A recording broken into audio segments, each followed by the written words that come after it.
تالتة إعدادي عاملين إيه؟ يا رب دايما تكونوا بخير وبصحة وسلامة. النهارده ميعادنا مع موعد المراجعة التالتة في كتاب المراجعة بتاعتك.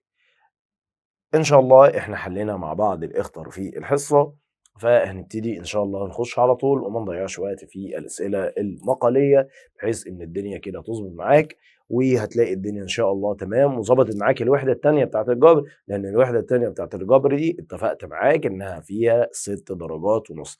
فكوباية الشاي بتاعتك، كوباية القهوة بتاعتك، كوباية مش عارف إيه بتاعتك، أي طفح أنت بتطفحه تعالى بيه ويلا سخن الدنيا عشان عندنا شغل النهارده. يلا بينا.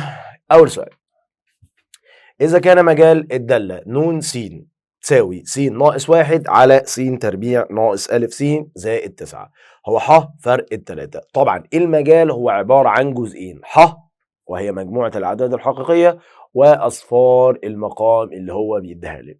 فبالتالي كده أصفار المقام هي 3 والألف دي موجودة في المقام، يبقى أنا هقول له كده إن س، أوكي، هقول له ثواني يا شباب، ثواني تاني يا شباب، اختاروا بقى قلم معايا، انتوا فاهمني، اختاروا قلم. مين اختار ايه؟ هو يا مستر اول واحد وخلاص، يبقى الحوار كله خلص وبطل لعب يا مستر عايزين نشتغل. حاضر.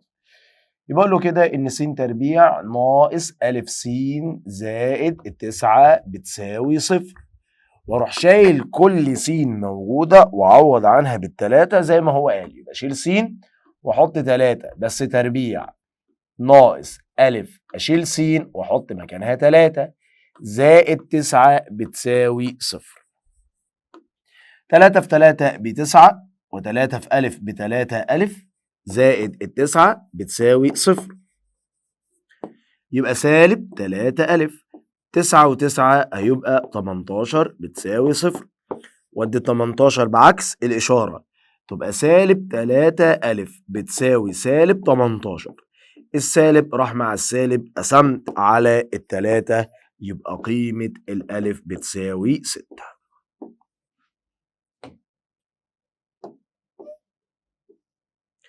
السؤال اللي بعده: إذا كانت مجموعة أصفار الدالة، أصفار دالة يبقى أنا هروح للبسط. أروح للبسط وآخد التلاتة وأعوض عنها عشان يجيب الألف، وهنا قال لك هو المجال، يبقى المجال هروح للمقام، ح فرق الاتنين يبقى أعوض عنها تحت. خلاص، روح للبسط، يبقى س تربيع ناقص الألف س زائد التسعة بتساوي 0. أعتقد لسه عاملينها من شوية يا رجالة. هشيل س وأحط مكانها 3، الكل تربيع ناقص أ في 3 زائد التسعة بتساوي 0. 3 في 3 ب9 ناقص 3 أ زائد التسعة بتساوي 0. 9 و9 18 هتبقى سالب 3 أ زائد 18 بتساوي 0، ودي بعكس الإشارة تبقى كده سالب 3 أ بتساوي سالب 18، فالسالب راح مع السالب، 18 على ال3 يبقى أ بتساوي 6. اخد بقى المجال من عند الب اللي هو ب س واساوي برضو بصفر زائد 4 واساوي بصفر. المرة دي قال لي بقى سالب 2 اسف، يبقى شيل دي وحط مكانها 2. 2 في ب يعني 2 ب زائد 4 بتساوي 0، ودي الأربعة بعكس الإشارة يبقى 2 ب بتساوي سالب 4، قسمت على الاتنين يبقى ب بتساوي سالب 2. طب إذا كان مجال الدالة دالة س بتساوي س زائد ب على س زائد أ، هو ح فرق السالب. خلاص اتفقنا مع بعض، طالما ح فرق السالب 2 أو طالما كلمة الح موجودة يبقى أنا كده بروح للمجال، والمجال يعني أروح للمقام. تاني، والمجال يعني أروح للمقام، يبقى أنا هروح للمقام وأعوض، هاخد المقام مكتوب فيه س زائد أ أروح مساويه بصفر وأبتدي اللي أنا أشتغل. اشتغل ازاي؟ ولا اي حاجه، هروح شايل السين واحط مكانها التلاتة. صح؟ لا انا بصيت فوق معلش. احط مكانها السالب 2، يبقى سالب 2 زائد الالف واساوي بالصفر، وادي السالب 2 بعكس الاشاره يبقى الالف بتساوي 2. وبعد كده الراجل قال لك دالة الصفر بتساوي 3، يعني شيل كل س موجوده وحط مكانها صفر. شيل كل س يبقى صفر زائد ب على صفر زائد، طبعا انا لسه جايب الالف فوق يبقى شيله احط 2. قال لك كل ده بيساوي كام؟ 3. واشتغل. صفر زائد ب يعني ب، صفر زائد 2 يعني 2، كل ده بيساوي 3. اي عدد هنا بيكون على 1، واروح ضارب طرفين في وسطين. ب في 1 بب، و2 في 3 ب6، يبقى الاجابه بتاعتنا ب بتساوي 6.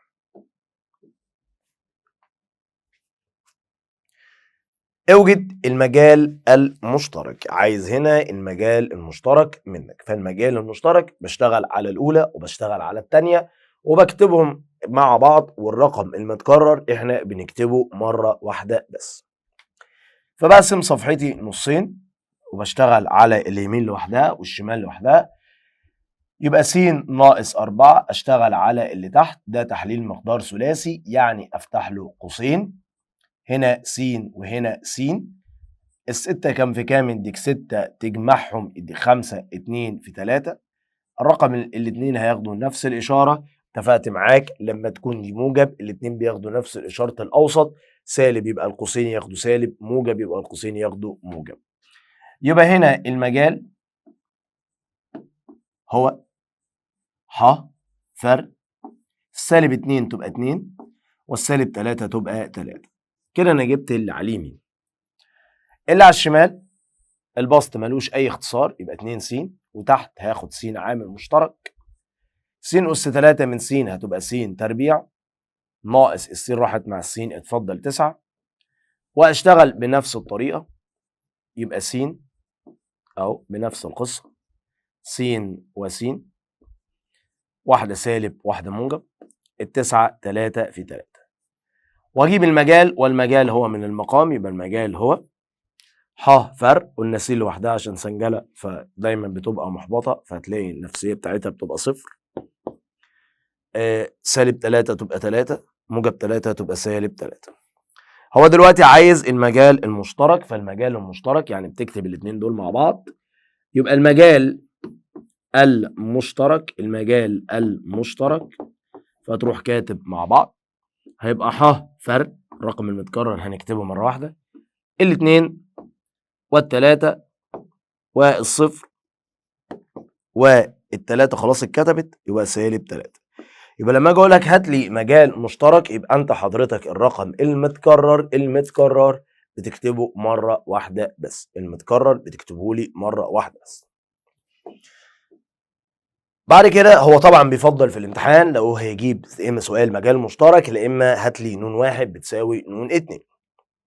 فنون واحد بتساوي نون 2، تعالى معانا 3 اسئله تدريب على نون واحد بتساوي نون 2. برضو اعتقد هيبقى نفس الطريقه، نقسم الصفحه نصين ونشتغل على ده. خلي بالك شرط ان نون واحد بتساوي نون 2 ان المجال يساوي المجال والاختصار يساوي الاختصار. فهشتغل على الاولى اللي هي 2 س، تحت هاخد الاتنين عامل مشترك فهيتفضل س زائد 8 على 2 فيها الاربعه. فبجيب المجال من هنا، فالمجال من المقام يبقى المجال ح فرق، الموجب 4 هتخرج سالب 4 ولا اكتر ولا اقل. الاتنين راحت مع الاتنين، مين اللي فضل معاك؟ قال لي اللي فضل معاك س على س زائد 4. اروح الناحية التانية واشتغل على الجزء اللي جنبه ده. فوق س عامل مشترك، س تربيع من س واحدة، الأربعة راحت س راحت مع س فضل 4. تحت هفتح قوسين، هنا س وس كام في كام؟ يديك 16 تجمعهم يديك 8، يبقى 4 في 4 والاتنين ياخدوا نفس الإشارة. يبقى هنا المجال هو ح فرق الموجب يبقى سالب 4، وبعملها طبعا مرة واحدة بس. دول راحوا مع بعض، هيتفضل معايا س على س زائد 4.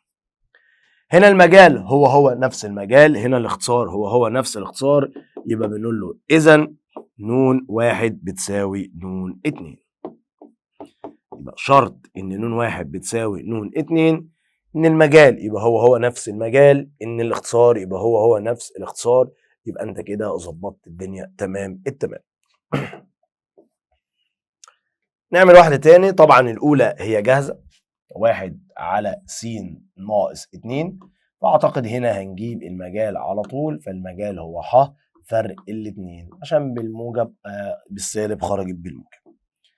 نعمل التانية، والتانية فيها شغل شوية. اللي فوق بتنزل زي ما هي معلهاش أي حاجة. اللي تحت س تكعيب زائد 8، قلنا نفتح قوس صغير نفتح قوس كبير، نجذر في الصغير نربع في الكبير. تاني، افتح قوس صغير افتح قوس كبير، نجذر في الصغير نربع في الكبير. يبقى ناخد الجذر، الس تكعيب يبقى جذرها س، دي سالب تبقى سالب زي ما هي، التمانية هتبقى 2. س في س بس تربيع، غير بدل السالب تبقى موجب، اضرب الاتنين دول في بعض يعني 2 س، وسالب في سالب بموجب، 2 في 2 ب4. هبتدي دلوقتي ان انا اجيب المجال، والمجال ياتي من المقام، يبقى المجال هو ح فرق سالب 2 تبقى 2، مفيش حاجه تاني.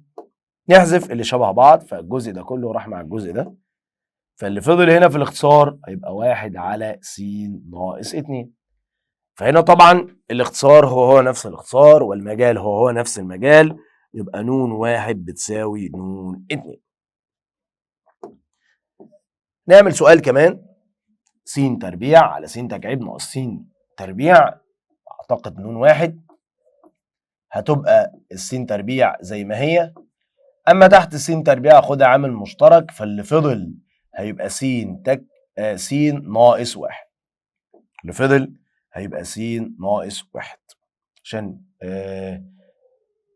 هتقسم س تكعيب على س تربيع يتفضل س، والس تربيع راحت مع الس تربيع. نجيب المجال من هنا يا صديقي، يبقى المجال هو ح فرق س لوحدها او مع تربيع او مع اي رقم نفسيتها صفر برضو، وهنا السالب يبقى موجب، ونحذف اللي شبه بعض، فدي راحت مع دي، فاللي فضل في الاخر اهو، يلا معايا، اللي فضل هيبقى 1 على س ناقص 1. كده انا خلصت النون 1. اجيب نون 2 واشتغل عليها بنفس الطريقه، يبقى نون 2 فوق هاخد عامل مشترك الا وهو السين، عشان السين متكرره. لما بتاخد عامل مشترك فانت بتاخد لي اقل اس، لما بتاخد عامل مشترك فانت طبيعي بتاخد اقل واحد. اقل واحد فيهم مين؟ اقل واحد فيهم يا صديقي هو السين. يبقى السين س تكعيب من س هتبقى س تربيع، زائد س تربيع من س هتبقى س، س راحت مع السين فضل 1. تحت برضو هاخد س عامل مشترك، 4 شيل منها س تبقى س 3 ناقص 1. لسه اللي تحت ليها تكملة تاني معاك، اللي فوق مالكش دعوة بيه ينزل زي ما هو، أما اللي تحت القوس التكعيبي هيتفك، افتح قوس صغير افتح قوس كبير، يلا سمع، جذر في الصغير ربع في الكبير. س تكعيب جذرها س ناقص 1، س في س بس تربيع، بدل السالب تبقى موجب، 1 في س بس، هنا سالب، 1 في 1 ب1. خلاص نجيب المجال، يبقى المجال هنا قبل ما نعمل أي حاجة، المجال هو ح فرق س لوحدها تبقى صفر، ودي سالب تبقى موجب، ونشتغل عادي جدا خالص. دول راحوا مع بعض ودول راحوا مع بعض، يبقى الاختصار كمان في الآخر هيبقى 1 على س ناقص 1. هنا المجال هو نفس المجال، الاختصار هو نفس الاختصار، يبقى بالبنط العريض ن 1 بتساوي ن 2. يبقى خلاص كده احنا اتفقنا معاك ان هنا عشان نقول ان ن 1 بتساوي ن 2، يبقى المجال يبقى هو نفس المجال، والاختصار يبقى هو نفس الاختصار. كده خلصنا الفكرة دي. والمجال المشترك، واثبت ان ن 1 بتساوي ن 2، واجعل القيمة تنتمي. خلاص يعني هو السؤال ده جامع الاتنين مع بعض، فخلاص مفيش مشكلة معانا. الرسالة بقى اللي هي منتشرة قوي في الامتحانات وبيختار منها 3 أسئلة، والسؤال الرابع الجمع والطرح والضرب والقسمة. خلي بالك ان الأربعة دول هم في 3 أساسيين جايين في الامتحان. 3 ايه بقى اللي هيجيبهم الله أعلم، بس هم 3 أساسيين، 3 لازم يجيبهم. 3 ممكن يشيل واحد ويقول لي اوجد قيمة ألف أو ب، لازم يجيب لي نون واحد تساوي نون اتنين او المجال المشترك ده او ده. جاب الاتنين او جاب اي حاجه، انا من وجهه نظري ان كل الاسئله دي هي شبه بعض، بس لو خدت التركيز كلها تحليل، فانت لو قوي تحليل يبقى الحوار بالنسبه لك خلص، ومش هتلاقي حاجات كتير قوي مختلفه في التحليل، لان الموضوع كله ما الا هو برضو انت بتركز على التحليل. فالرياضه كلها اساسيات صغيره لو ركزت معاها الموضوع كله بالنسبه لك بيخلص. هي المشكله في الاساسيات بتاعتك، ركز لي على الاساسيات بتاعت الرياضه. هنا عندي مشكله في السؤال ده ان دي مش معدوله، خلاص علمتك في الحصه ان احنا نعدلها، فبنعدلها ازاي؟ قال لي بننزل دي 3 س زي ما هي، وس تربيع ناقص س ناقص 2، واروح عامل هبدل دي، حلو، هبدل وما غيرش اشاره حد، حلو، بدلت. طب ايه اللي هيحصل يعني؟ قال لي كل اللي بيحصل اللي انا بغير الاشاره اللي في النص. يبقى دي حركه اتعلمناها، اللي لما تكون الاشاره في النص موجب وانا عندي عمليه تبديل يبقى انا هخليها سالب، لما تكون الاشاره اللي في النص سالب وانا عندي عمليه تبديل يبقى انا خليتها موجب. دي بنختصر كلمه اللي احنا هنبدل من غير الاشاره، وبعد كده بناخد السالب عامل مشترك، فانا كده اختصرت او ضربنا في سالب واحد. نشتغل تحليلنا العادي بقى. ناقص اهو، اللي فوق يا صديقي ينزل زي ما هو، اما اللي تحت هنحلل نفتح له قوسين، فالسين تربيع هتبقى س وس، كام في كام يديك 2 نطرحهم يدينا 1، 2 في 1. الرقم الكبير هياخد اشاره الاوسط والتاني هياخد العكس. هنا دي زي ما هي، اللي تحت فرق ما بين مربعين يبقى افتح له قوسين، س وس، واحده واحد واحد، واحده سالب واحده موجب. طيب وبعدين قال لي ولا قبلين هتروح جايبين المجال، والمجال بياتي من المقام، يبقى المجال هو ح فرق، السالب يبقى موجب والموجب يبقى سالب والموجب يبقى سالب والسالب بقى موجب. نحذف، هنا مش هتحذف حاجه، اما هنا يتحذفوا، فهنا هتنزل زي ما هي 3 س على س ناقص 2 وس زائد 1 ناقص 1 على س زائد 1. طيب المقام هنا مش متوحد، فلما ما يجيلناش المقام متوحد فانا بضطر ان انا اوحده. هنا معايا س ناقص 2 وس زائد 1، هنا معايا س زائد 1 بس، يبقى انا محتاج الس ناقص 2. قال لي بضرب دي كلها كده في س ناقص 2. طبعا انا ما بضربش، انا بنزل دي زي ما هي، قلنا ملناش دعوه بيها، فدي زي ما هي 3 س وتحت س ناقص 2 وس زائد 1 ناقص هنا س زائد 1، واكتب جنبها كمان س ناقص 2. تعالى نعدلها زي الايه اللي جنبها كده. يبقى انت كل اللي انت بتعمله، انت هنا ما بتضربهمش، انت بتكتبهم لي جنب بعض بس، محدش يضرب. ما انت لو ضربت احنا كده ما عملناش حاجه يا باشا، انت كده خليتها زي ما هي. في البسط اضرب، يبقى مقام مش هضرب، بسط اضرب يعني واحد في اي حاجه ما بتنزل زي ما هي، يبقى س ناقص 2. طيب خلاص انا كده ضربت، فاضل حاجه واحده والمقام اتوحد، يبقى خد لي مقام واحد. تعالى خد لي مقام واحد اهو، اللي هو س ناقص 2 والمقام س زائد 1 فوق 3 س ناقص س، يعني شيل منها س تبقى 2 س ناقص 2. هل السؤال خلص ولا في عامل مشترك؟ قال لي لا، فوق لسه في عامل مشترك يا مستر مع الاسف. حاضر. طب سؤالي لما اخد عامل مشترك هيبقى س ناقص 1، هل الس ناقص 1 دي هتروح؟ لا خلاص سيبها، يبقى السؤال خلص. ما لهاش اختصار. طالما الاختصار مش هيفيدك بحاجه او مش هيخليه يتحذف مع حاجه تحت يبقى خلاص، ما هو مش بتاعنا ومش عايزينه، ونقول له كده كل سنه وانت طيب يا عم، السؤال خلص.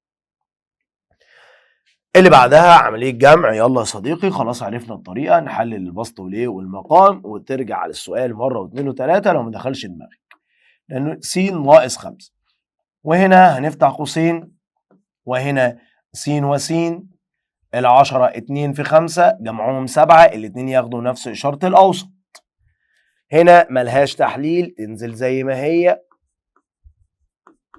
اللي تحت افتح قوس صغير افتح قوس كبير، اجذر في الصغير واجذر في الكبير، افتح قوس صغير افتح قوس كبير، اجذر في الصغير واربع في الكبير. نسيتوني. حلو. السين تجعيبها هتبقى س ناقص 2، س في س بس تربيع، غير اشاره موجب. اضرب 2 في س ب2 س، 2 في 2 ب4.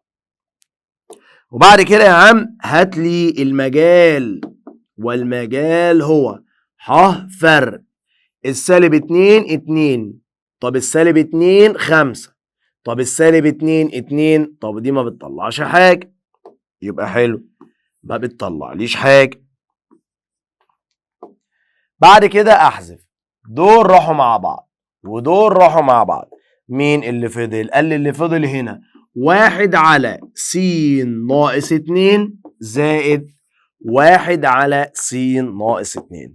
اول لما تخش الامتحان وتلاقي ان المقام جالك شبه بعض، تعرف كده انت انسان سالك والمقام جالك سالك، فتروح واخد مقام واحد بس اللي هو س ناقص 2. فوق 1 زائد 1 كام؟ 2. وكل سنة وانت طيب. السؤال خلص. اللي جاية فيها شغل شوية، لان هنا الموضوع مش مترتب وعلمتك ازاي هنرتبه. فهناخد خلاص زي ما علمتني يا مستر القاعدة اللي انت قلت لي عليها، انزل دي زي ما هي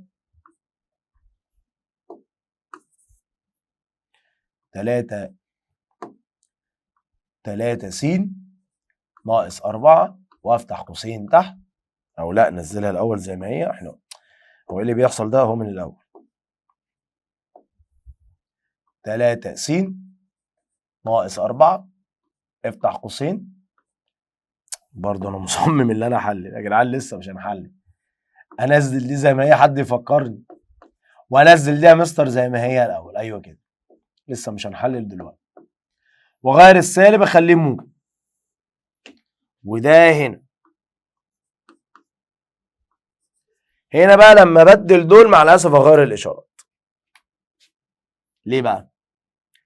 بص، هي الاول جت كده س تربيع ناقص س زائد 6، انا ما غيرتش اشارات في الاول، انا كده ما غيرتش اشارات خالص، كده كل نزل زي ما هو. فالسالب ده ما ينفعش، فانا هاخده عامل مشترك. فلما اخده عامل مشترك هيبقى كل اللي وراه لازم يتغير، كل اللي وراه لازم ايه؟ يتغير. فاتغير، بقت دي موجب ودي نزلت زي ما هي، فاللي تحت كله اتغير اهو. سالب بقى موجب، سالب بقى موجب، موجب بقى سالب. بعد كده بروح محل، فهو ما بتتحللش زي ما هي، تحت هحللها افتح قوسين. هنا س وس، 6 كام في كام؟ 2 في 3 جمعهم 5، الاتنين هياخدوا نفس الاشاره. طب هنا اخد الاتنين عامل مشترك، وهنا س زائد 6، 6 على 2 فيها 3، وتحت احللها عادي خالص، تتحلل تاني. يبقى هنا س وس كام في كام؟ يديك 6 تطرحهم يديك 1، 3 في 2. الكبير هياخد الاوسط والتاني هياخد العكس.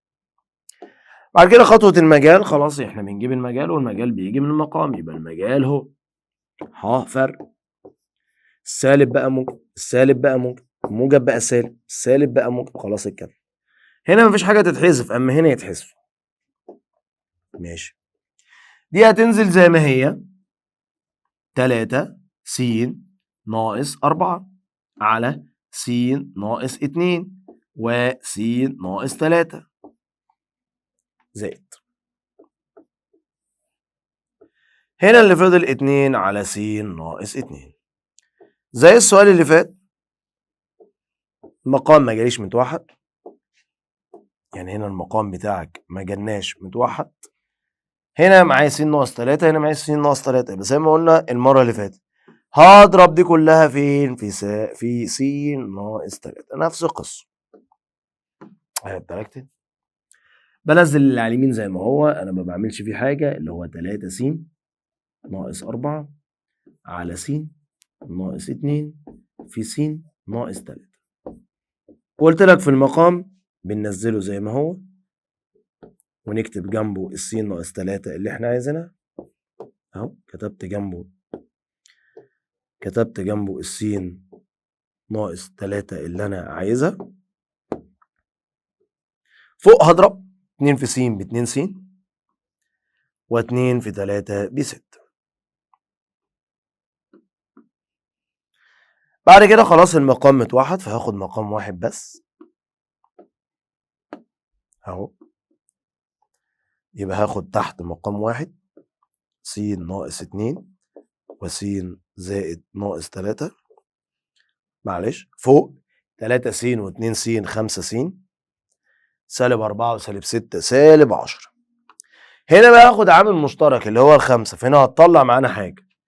يعني هنا هسيب المقام زي ما هو اهو، ركزوا معايا. طيب هي ماشي، هعملها تحت هنا. هسيب المقام زي ما هو، س ناقص 2 وس ناقص 3، واخد فوق 5 عامل مشترك، فاللي فضل س ناقص 2.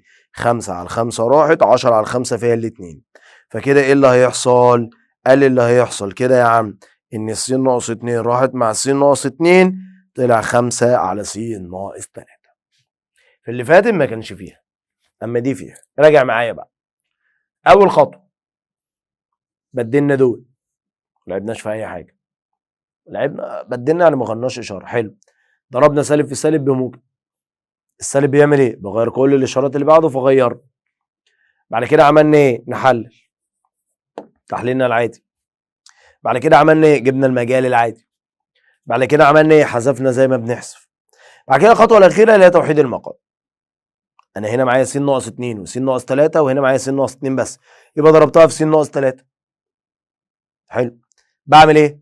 بكتب البسط المقام جنب بعض واضرب البسط، بكتب المقام جنب بعض واضرب البسط.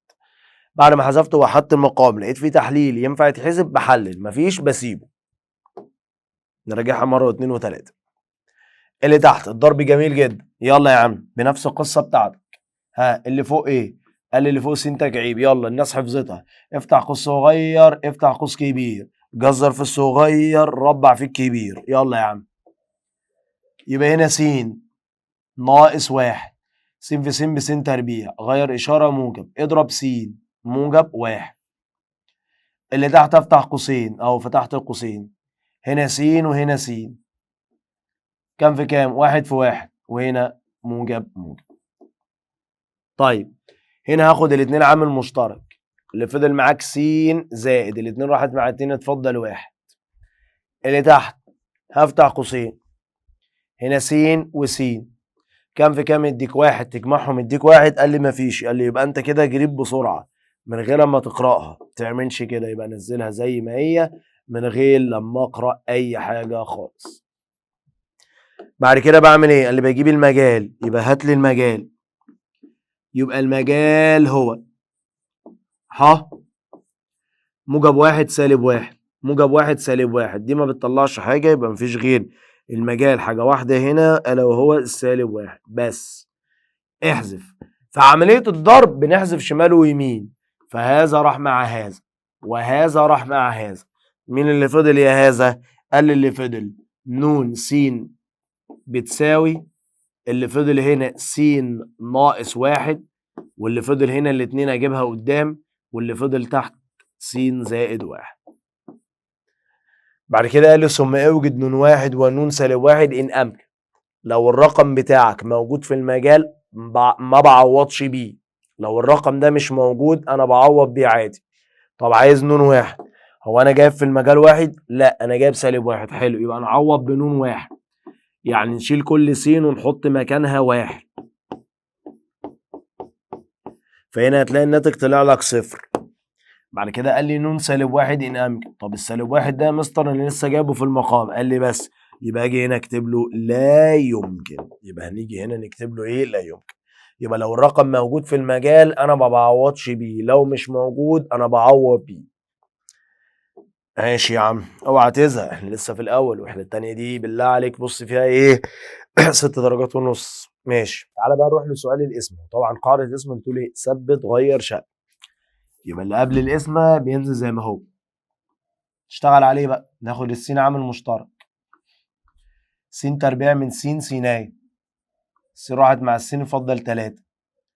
اللي تحت فرق ما بين مربعين، يبقى افتح له قوسين، هنا س وس، التسعة كام في كام؟ 3 في 3، واحدة سالب واحدة موجب. القسمة بحولها إلى في وشقلب. فوق أهو س زائد 3 وتحت 2 س. بعد كده يا صديقي بنجيب المجال. ركز معايا في الجملة اللي أنا بكتبها دي وسجل ورايا. المجال هو ح فرق أصفار مقام الأولى وأصفار، يعني ح فرق أصفار مقام الأولى وأصفار بسط ومقام التانية، ده في عملية القسم. يبقى موجب 3 سالب 3 سالب 3 3 موجب 3 خلاص اتكتبت سالب 3. س لوحدها أو معاه أي رقم نفسيتها بتبقى صفر لأنها سنجل. ونحذف عادي. ده راح مع ده، ده راح مع ده، السين برضو راحت مع السين. يبقى اللي فضل في الآخر عشان الاتنين في المقام، يبقى هنا حضرتك هتسيبها في المقام. طب فوق أكتب كام؟ 1. يبقى ن س بتساوي نص. ن س بتساوي إيه؟ نص. وهسيب لك أنا بقى القسمة دي إيه تعملها. خلاص إحنا كده يعتبر مقفلين الدنيا خالص. آخر حاجة معانا طبعا أسئلة الإحصاء محلولة في فيديو إيه لوحدها، اتفرج عليه. طب هنا سؤال عن المعكوس الضربي وحليناه مع بعض، وسؤال الكاف والسؤالين. خلاص يبقى كده الوحدة الحمد لله اتقفلت تماما. معكوس ضربي يعني بشقلب الكسر. يلا شقلب الكسر يعني. اللي في المقام حطيناه في البسط، واللي في البسط جبناه في المقام. ده عشان اجيب المعكوس الضربي. وبعد كده بشتغل اللي فوق زي ما هو، انا ماليش علاقة بيه تمام. اما اللي تحت باخد السين عامل مشترك، فاللي فضل س ناقص 2 عشان السين راحت مع السين يعني. والمجال هنا في المعكوس سجل ورايا برضو هو ح فرق اصفار المقامين، البسط والمقام. سالب 2 تبقى 2، دي مالهاش علاقة. س لوحدها سنجل تبقى 0. وده راح مع ده. مين اللي فضل يا صديقي؟ قال اللي فضل ن س بتساوي س تربيع زائد 2 على س.